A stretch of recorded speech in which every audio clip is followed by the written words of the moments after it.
हम आप लोगों को वीर रस की कहानी सुनाने जा रहे हैं। आप इसे ध्यान पूर्वक सुनिएगा।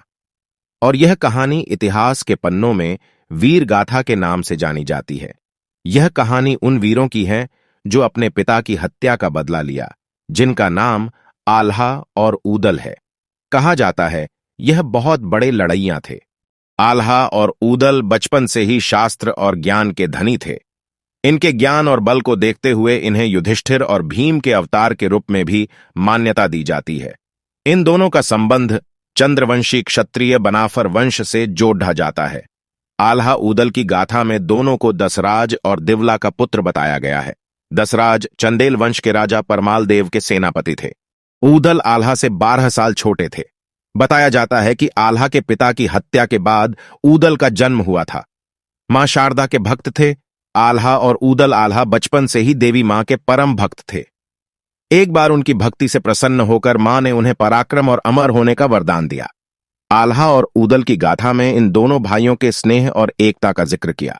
दोनों के बीच इतना प्यार और स्नेह था कि जब भी एक भाई मुसीबत में पड़ता था तो दूसरा भाई उसकी ढाल बनकर खड़ा हो जाता था। बाद में आल्हा भी चंदेल वंश के शासनकाल में सेनापति बने। आल्हा का छोटा भाई ऊदल वीरता के मामले में अपने भाई से एक कदम आगे थे। उस दौर के एक कवि याज्ञनिक की एक कविता आल्हा खंड में इनकी वीरता की सारे किस्से और उनकी 52 लड़ाइयों का जिक्र किया गया है। पृथ्वीराज चौहान से हुई थी। दोनों की आखिरी लड़ाई आल्हा और ऊदल की आखिरी लड़ाई दिल्ली के शासक पृथ्वीराज चौहान से हुई थी। पृथ्वीराज चौहान भी बहादुर और निडर योद्धा थे।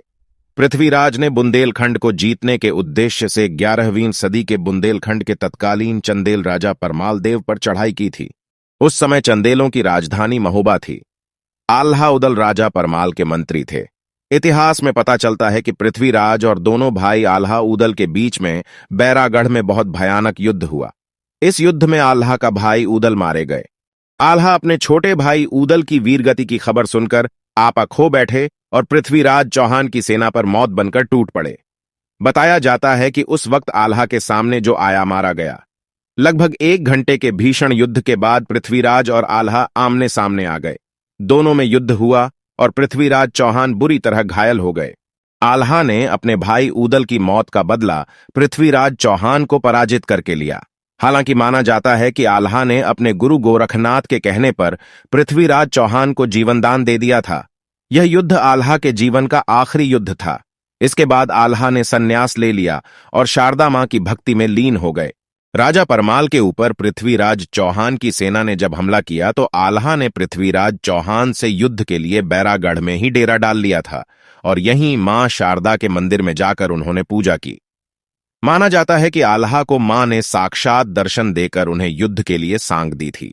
उसके बाद आल्हा ने मां शारदा के चरणों के बगल में सांग गाड़ दी। पृथ्वीराज चौहान सांग को न ही उखाड़ सके और न ही सांग की नोक को सीधा कर पाए। इसके बाद आल्हा ने युद्ध से बैराग ले लिया। सांग आज भी मंदिर के मठ के ऊपर गड़ी है। यह सांग 30 फीट से भी ऊंची है और यह सांग जमीन में इतनी ही अधिक गड़ी है। मंदिर में आल्हा द्वारा गाड़ी गई सांग इसकी प्राचीनता दर्शाता है। जब आल्हा ने युद्ध से बैराग लिया तभी से यहां का नाम बैरागढ़ पड़ गया। यहां के लोग बताते हैं कि आज भी रात 8 बजे मंदिर की आरती के बाद साफ सफाई होती है और फिर मंदिर के कपाट बंद कर दिए जाते हैं। इसके बावजूद जब सुबह मंदिर को खोला जाता है तो मंदिर में मां की आरती और पूजा किए जाने के सबूत मिलते हैं।